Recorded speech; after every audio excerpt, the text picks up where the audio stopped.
কিন্তু দাওয়াতি কাজ শুরু হয়েছিল নিজের ঘর থেকে। কোথা থেকে? আমরা দাওয়াতি কাজ শুরু করছি কোথা থেকে? আমাদের দাওয়াতি কাজ ঘর থেকে কি শুরু হয়েছে? যদি ঘর থেকে শুরু হয় তো আমি দাওয়াত দিচ্ছি, আমার ঘরে এখনো বেনামাজি আছে, আমি আমার স্ত্রীকে পর্দা করাচ্ছি, কিন্তু আমার মায়ের পর্দার বিষয়ে আমার কোনো ভরুক্ষেপ আছে কি? আমি দাওয়াত দিচ্ছি পাশের মহল্লায়, পাশের সমাজে গিয়ে, কারণ নবীজি দিয়েছে যেইখানে মানুষ আছে সেইখানে আমরা দাওয়াত পৌঁছে দিব। কিন্তু সেটা শুরু হবে কোথা থেকে? বলেন কোথা থেকে? আমরা কি ঘর থেকে দাওয়াত দিতে শুরু করতে পেরেছি? কেন পারিনি? আমাদের আদর্শের পরিবর্তন ঘটাতে হবে।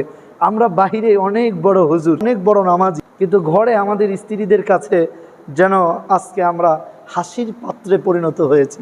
আমাদের স্ত্রীদেরকে যদি নামাজের কথা বলি, বলতেও পারে 2 দিনের নামাজি, আবার আমারে নামাজ শিখাইতে আসে।